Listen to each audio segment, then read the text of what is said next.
Saraswati FM കരുതലിന്റെ നാദം ഹൃദയം കൊണ്ട് കേൾക്കൂ. സരസ്വതി FMലേക്ക് ഏവർക്കും സ്വാഗതം. ഇന്ന് 2024 ജൂലൈ 7, 1199 മിഥുനം 23 ഞായറാഴ്ച. ഇന്നത്തെ പ്രധാന വാർത്തകൾ. വിജയ കിരീടവുമായി എത്തിയ ഇന്ത്യൻ ടീമിന് ഗംഭീര വരവേൽപ്പ് നൽകി രാജ്യം. വീരോചിതം വരവേൽപ്പ്. അധ്യാപകർ ശിക്ഷിക്കുന്നത് ക്രിമിനൽ കുറ്റമല്ല, സുപ്രധാന വിധിയുമായി ഹൈക്കോടതി. പാറശാല ബ്ലോക്ക് പഞ്ചായത്ത് പുഷ്പകൃഷിക്ക് തുടക്കമായി. സൗജന്യ മെഡിക്കൽ ക്യാമ്പ് 7/7/2024 മന്ത്രി ഉദ്ഘാടനം ചെയ്യുന്നു. ബഷീർ അനുസ്മരണ ദിനം ജൂലൈ 5 30ാം ചരമവാർഷികം ആചരിച്ചു. വിഴിഞ്ഞം തുറമുഖത്തെ ആദ്യ ചരക്ക് കപ്പൽ 11-നെത്തും, പൊതുജനങ്ങൾക്കും കാണാം. വാർത്തകൾ വിശദമായി. വിജയ കിരീടവുമായി എത്തിയ ഇന്ത്യൻ ടീമിന് ഗംഭീര വരവേൽപ്പ് നൽകി രാജ്യം. വീരോചിതം വരവേൽപ്പ്. വെസ്റ്റ് ഇൻഡീസിൽ നടന്ന 2020 ലോകകപ്പിലെ വിജയ കിരീടവുമായി എത്തിയ ഇന്ത്യൻ ക്രിക്കറ്റ് ടീമിന് അതിഗംഭീര വരവേൽപ്പ് നൽകി രാജ്യം. വാട്ടർ സല്യൂട്ട് നൽകിയാണ് മുംബൈ വിമാനത്താവളത്തിൽ വിജയികളുടെ വിമാനത്തെ സ്വീകരിച്ചത്. കോരിച്ചൊരിയുന്ന മഴയെ അവഗണിച്ച് 10,000-കണക്കിന് ആരാധകരാണ് മുംബൈയിലെ വീതിയിൽ താരങ്ങളുടെ തുറന്ന ബസ്സിലെ പരേഡ് കാണാൻ നിറഞ്ഞു നിന്നത്. വാങ്കഡെ സ്റ്റേഡിയത്തിൽ നടന്ന ചടങ്ങിൽ ടീം അംഗങ്ങൾക്ക് BCC പ്രഖ്യാപിച്ച 25 കോടി സമ്മാനിച്ചു. നേരത്തെ ഡൽഹി വിമാനത്താവളത്തിൽ നിന്നും പ്രധാനമന്ത്രിയെ അദ്ദേഹത്തിന്റെ വസതിയിൽ പോയി സന്ദർശിച്ച് കപ്പ് കൈമാറിയ ടീം അംഗങ്ങൾ അനുമോദനങ്ങൾ ഏറ്റുവാങ്ങി. അധ്യാപകർ ശിക്ഷിക്കുന്നത് ക്രിമിനൽ കുറ്റമല്ല, സുപ്രധാന വിധിയുമായി ഹൈക്കോടതി. കുട്ടികളുടെ നന്മയെ കരുതി അധ്യാപകർ ശിക്ഷിക്കുന്നത് ക്രിമിനൽ കുറ്റമല്ലെന്ന് ഹൈക്കോടതി വിധിച്ചു. ക്ലാസ് പരീക്ഷയിൽ മാർക്ക് കുറഞ്ഞതിന് എറണാകുളത്തെ ഒരു സ്കൂളിലെ വിദ്യാർത്ഥിനിയെ തല്ലിയ കേസ് പരിഗണിക്കുകയായിരുന്നു കോടതി. മാർക്ക് കുറഞ്ഞതിനോ അച്ചടക്കത്തിന്റെ ഭാഗമായോ അധ്യാപകൻ ശിക്ഷിക്കുന്നത് ബാലനീതി നിയമലംഘനമല്ലെന്നും ജസ്റ്റിസ് A. ബദറുദ്ദീൻ വ്യക്തമാക്കി. പക്ഷേ പെട്ടെന്നുണ്ടാകുന്ന കോപത്തെ തുടർന്ന് കുട്ടിയുടെ ആരോഗ്യത്തെ ബാധിക്കും വിധം മർദ്ദിക്കാൻ അവകാശമില്ല. ശിക്ഷാ നടപടി സ്വീകരിക്കുമ്പോൾ അധ്യാപകർക്ക് സ്വയം നിയന്ത്രണമുണ്ടാവുകയും വേണം. പാറശാല ബ്ലോക്ക് പഞ്ചായത്ത് പുഷ്പകൃഷിക്ക് തുടക്കമായി. പാറശാല ബ്ലോക്ക് പഞ്ചായത്തിന്റെ ആഭിമുഖ്യത്തിൽ പുഷ്പകൃഷി ആരംഭിച്ചു. ബ്ലോക്ക് പഞ്ചായത്ത് പുഷ്പകൃഷിയിൽ സ്വയം പര്യാപ്തത നേടുന്നതിന് വേണ്ടി 2024-25 സാമ്പത്തിക വർഷത്തെ ഫണ്ട് ഉപയോഗിച്ചാണ് പദ്ധതി നടപ്പിലാക്കുന്നത്. കുളത്തൂർ ഗ്രാമപഞ്ചായത്തിലെ ഊരംവിളയിൽ നടന്ന നടീൽ ഉത്സവം block panchayat president advocate SK Ben Darwin ഉദ്ഘാടനം ചെയ്തു. കുളത്തൂർ ഗ്രാമപഞ്ചായത്ത് പ്രസിഡന്റ് ഗീതാ സുരേഷ് അധ്യക്ഷത വഹിച്ചു. സൗജന്യ മെഡിക്കൽ ക്യാമ്പ് 7/7/2024 മന്ത്രി ഉദ്ഘാടനം ചെയ്യും. മഹാത്മാ യുവജന സഖ്യം മണക്കുറ്റവും എൻ്റെ സരസ്വതി തിരുവട്ടാറും സംയുക്തമായി സംഘടിപ്പിക്കുന്ന സൗജന്യ മെഡിക്കൽ ക്യാമ്പ് തമിഴ്നാട് ക്ഷീരവികസന വകുപ്പ് മന്ത്രി ശ്രീ മനോ തങ്കരാജ് ഉദ്ഘാടനം ചെയ്യും. സമയം രാവിലെ 10 മുതൽ 1 വരെ. പ്രശസ്ത laparoscopic surgeon doctor SK Ajaykumar ക്യാമ്പിന് നേതൃത്വം നൽകുന്നു. Surgery, ortho, ENT, gynaec, general medicine എന്നീ വിഭാഗങ്ങളിലെ ഡോക്ടർമാരുടെ സേവനവും ലഭ്യമാണ്. കൂടാതെ സരസ്വതിയുടെ സഞ്ചരിക്കുന്ന സൗജന്യ പാദരോഗ നിർണയ ക്ലിനിക് പാദസ്പർശ് എന്ന ക്യാരവാൻ സേവനവും ഒരുക്കിയിട്ടുണ്ട്. കൂടുതൽ വിവരങ്ങൾക്കും അനുബന്ധ സേവനങ്ങൾക്കും വിളിക്കൂ 9567222098 9567222098. ബഷീർ അനുസ്മരണ ദിനം ജൂലൈ 5 30ാം ചരമവാർഷികം ആചരിച്ചു. ബേപ്പൂർ സുൽത്താൻ എന്നറിയപ്പെടുന്ന വൈക്കം മുഹമ്മദ് ബഷീർ മാനവികവാദിയും ഇന്ത്യൻ സ്വാതന്ത്ര്യ സമര പ്രവർത്തകനുമായിരുന്നു. സാഹിത്യ നിരൂപകർക്കിടയിലും സാധാരണക്കാർക്കിടയിലും ഒരുപോലെ ജനകീയനായ ബഷീർ നോവലിസ്റ്റും ചെറുകഥാകൃത്തും തൻ്റെ വഴിത്തിരിവുള്ള ഡൗൺ ടു എർത്ത് രചനാശൈലിയിൽ ശ്രദ്ധിക്കപ്പെട്ടു. ബാല്യകാല സഖി, പാത്തുമ്മയുടെ ആട്, മതിലുകൾ, എൻ്റെ ഉപ്പുപ്പാക്കൊരാന ഉണ്ടായിരുന്നു എന്നിവ ശ്രദ്ധേയമായ കൃതികളാണ്. 1982 രാജ്യം പത്മശ്രീ നൽകി ആദരിച്ചു. കേരള സാഹിത്യ അക്കാദമി ഫെലോഷിപ്പ്, മികച്ച കഥയ്ക്കുള്ള കേരള സംസ്ഥാന ചലച്ചിത്ര അവാർഡ് എന്നിവയും അദ്ദേഹം നേടിയിട്ടുണ്ട്.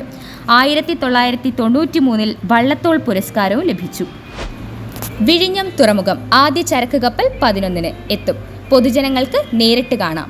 വിഴിഞ്ഞം രാജ്യാന്തര തുറമുഖത്തേക്ക് ആദ്യ ചരക്ക് കപ്പൽ 11-ന് എത്തും. 12-ന് വൈകിട്ട് 3-ന് കപ്പൽ തുറമുഖത്തേക്ക് അടുപ്പിക്കും. ട്രയൽ റണ്ണിന്റെ ഭാഗമായാണ് ചരക്ക് കപ്പൽ എത്തുന്നത്.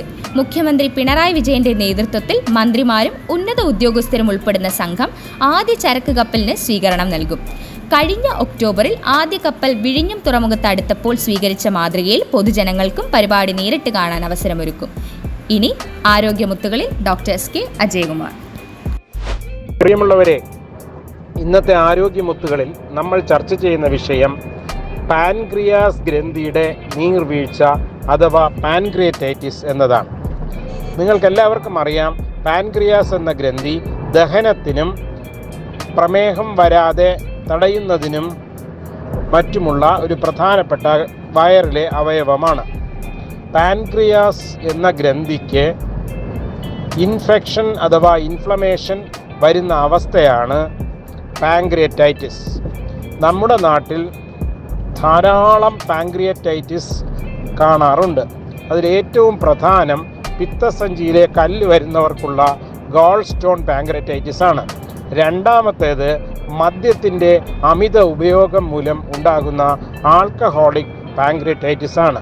മൂന്നാമതൊരു വിഭാഗം പ്രത്യേകിച്ചും കോട്ടയം, നെടുമങ്ങാട് തുടങ്ങിയ ഭാഗങ്ങളിൽ കൂടുതൽ കാണുന്ന ട്രോപ്പിക്കൽ പാൻക്രിയറ്റൈറ്റിസ് ആണ്.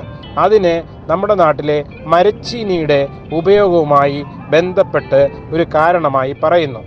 എന്തായാലും ഈ ഗൗരവമായ അസുഖം വളരെ സൂക്ഷിക്കേണ്ട ഒരവസ്ഥയാണ്. പാൻക്രിയാസ് ഗ്രന്ഥിയിൽ ഇൻഫെക്ഷൻ അല്ലെങ്കിൽ ഇൻഫ്ലമേഷൻ വരുമ്പോൾ അതികഠിനമായ വയറുവേദന, വയറിൻ്റെ മുകൾ ഭാഗത്ത് വേദന വരിക, ആ വേദന മുതുകിലേക്ക് പോവുക, പനിയുണ്ടാവുക തുടങ്ങിയ ലക്ഷണങ്ങൾ ഉണ്ടാകുന്നു. പാൻക്രിയാസിൻ്റെ 2 എൻസൈമുകളായ ലൈപ്പേസ്, അമൈലേസ് എന്നിവ രക്തത്തിൽ വളരെയധികം ഉയരുന്നു. അത് അവഗണിക്കുകയാണെങ്കിൽ പാൻക്രിയാസിലെ ഇൻഫ്ലമേഷൻ വർദ്ധിച്ച് വളരെ ഗുരുതരാവസ്ഥയിലാവുകയും മറ്റവയവങ്ങൾക്ക് കേടുപറ്റുകയും ചിലപ്പോൾ മരണകാരണം ആവുകയും ചെയ്യും. അതിനെ ഫൾമിനന്റ് പാൻക്രിയറ്റൈറ്റിസ് എന്ന് പറയുന്നു. ആൽക്കഹോളിക് പാൻക്രിയറ്റൈറ്റിസ് അഥവാ മദ്യത്തിൻ്റെ അമിത ഉപയോഗം മൂലമുണ്ട പാൻക്രിയറ്റൈറ്റിസ് വീണ്ടും വന്നു കഴിഞ്ഞാൽ രോഗിയുടെ പാൻക്രിയാസ് നശിച്ചു പോകുന്നു. ഇനി ട്രോപ്പിക്കൽ പാൻക്രിയറ്റൈറ്റിസ് എന്ന് പറയുന്നത് വളരെ ഗൗരവമായ അവസ്ഥയാണ്. പാൻക്രിയാസിൽ ഇടയ്ക്കിടയ്ക്ക് ഇതുപോലെ അവസ്ഥ ഉണ്ടായി, പാൻക്രിയാസിൽ കല്ലുകളുണ്ടായി, പാൻക്രിയാസിലെ ട്യൂബുകൾ അടഞ്ഞ് ദഹനരസം പുറത്തു വരാതെ ഈ ആഹാരത്തിലുള്ള കൊഴുപ്പും അന്നജവും ദഹിക്കാൻ കഴിയാതെ ആൾ മെലിഞ്ഞ് ഒരു വല്ലാത്ത അവസ്ഥയിലെത്തുന്നു. അപ്പോൾ പാൻക്രിയറ്റൈറ്റിസിൻ്റെ ലക്ഷണങ്ങൾ മനസ്സിലായല്ലോ.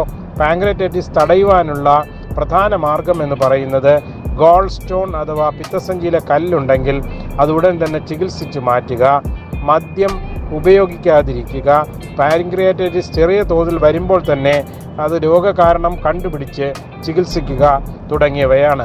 പാൻക്രിയാറ്റൈറ്റിസിന് ചില സർജറികൾ നിലവിലുണ്ട്. അതൊന്നും പാൻക്രിയാറ്റൈറ്റിസ് പൂർണ്ണമായും മാറ്റാനുള്ളതല്ല, പാൻക്രിയാസിലെ തടസ്സം മാറ്റാനും കല്ലുകൾ നീക്കം ചെയ്യാനുമുള്ളതാണ്. പിന്നെ ട്രോപ്പിക്കൽ പാൻക്രിയാറ്റൈറ്റിസ് എന്ന ഞാൻ നേരത്തെ പറഞ്ഞ അവസ്ഥയിൽ അത് ഭാവിയിൽ വർഷങ്ങൾക്ക് ശേഷം ക്യാൻസറായി മാറാനും സാധ്യതയുണ്ട്. സൂക്ഷിക്കുക. പാൻക്രിയാറ്റൈറ്റിസ് എന്ന വില്ലനെ തടുത്തു നിർത്തുക, യുദ്ധം ചെയ്ത് തോൽപ്പിക്കുക.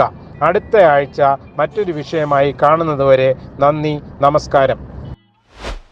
കൗതുക വാർത്തകൾ. ജോലിഭാരം, റോബോട്ട് കുഴഞ്ഞു വീണു മരിച്ചു. സംഭവം ദക്ഷിണ കൊറിയയിൽ. റോബോട്ടിന്റെ മരണം ഒരു ഫ്ലാഷ് ബാക്ക്. രാജ്യത്ത് ആദ്യമായി ഒരു റോബോട്ട് കുഴഞ്ഞു വീണു മരിച്ചതിന്റെ അമ്പരപ്പിലാണ് ദക്ഷിണ കൊറിയ. ഗുമി സിറ്റി കൗൺസിലിലെ സൂപ്പർവൈസറായിരുന്ന റോബോട്ടാണ് വ്യാഴാഴ്ച വൈകിട്ട് 4ഓടെ കുഴഞ്ഞു വീണു മരിച്ചത്. റോബോട്ടിന്റെ അകാല മരണത്തിന് കാരണം ജോലിഭാരമാണെന്നാണ് പൊതു അഭിപ്രായം. രാവിലെ 9 മുതൽ 6 വരെ പലതരം ജോലികൾ റോബോട്ടിനെ കൊണ്ട് ചെയ്യിച്ചിരുന്നുവെന്നാണ് വിവരം.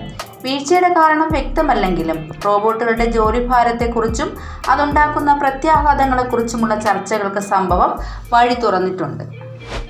നാളത്തെ പ്രധാന OP വിവരങ്ങൾ. സർജൻ ഡോക്ടർ SK അജയ്കുമാർ രാവിലെ 9 മണി മുതൽ 1 മണി വരെ. പീഡിയാട്രിഷ്യൻ ഡോക്ടർ ബിനോബ് രാവിലെ 10 മണി മുതൽ 1 മണി വരെ. ഡോക്ടർ ഷെബിൻ വൈകിട്ട് 6:30 മുതൽ 7:30 വരെ. Ortho doctor Hiran B Shaji രാവിലെ 10 മണി മുതൽ 1 മണി വരെ. ഡോക്ടർ ക്രിസ്റ്റഫർ ജബരാജ് ഉച്ചയ്ക്ക് 2:30 മുതൽ 4:30 വരെ. നെഫ്രോളജി ഡോക്ടർ വിഷ്ണു ഉച്ചയ്ക്ക് 2:30 മണി മുതൽ 4 മണി വരെ. കാർഡിയോളജി ഡോക്ടർ ദിനേശ് രാവിലെ 10 മുതൽ 12 വരെ. കൂടുതൽ വിവരങ്ങൾക്കും അപ്പോയിൻമെൻറ്റ്സിനും വിളിക്കൂ 047122019898. മൊബൈൽ 9037072098. സരസ്വതി FM കേൾക്കൂ, സമ്മാനം നേടൂ. ഇന്നത്തെ ചോദ്യം: ഈയിടെയായി വളരെ അപൂർവമായ ഒരു മസ്തിഷ്ക ജ്വരം റിപ്പോർട്ട് ചെയ്യപ്പെട്ടിട്ടുണ്ട്. സാധാരണയായി മസ്തിഷ്ക ജ്വരം ഉണ്ടാക്കുന്നത് വൈറസ്, ബാക്ടീരിയ തുടങ്ങിയവയാണ്. ഈ അപൂർവ മസ്തിഷ്ക ജ്വരത്തിൻ്റെ കാരണമായി പറയുന്ന ജീവിയുടെ പേര്? ഉത്തരങ്ങൾ യൂട്യൂബിൽ കമന്റായി നൽകൂ. സമ്മാനം നറുക്കെടുപ്പിലൂടെ. പുതിയ വിശേഷങ്ങളും പുതുപുത്തൻ വാർത്തകളുമായി വീണ്ടും അടുത്ത ആഴ്ച വരുന്നവരെ നന്ദി, നമസ്കാരം. സരസ്വതി FM കരുതലിന്റെ നാദം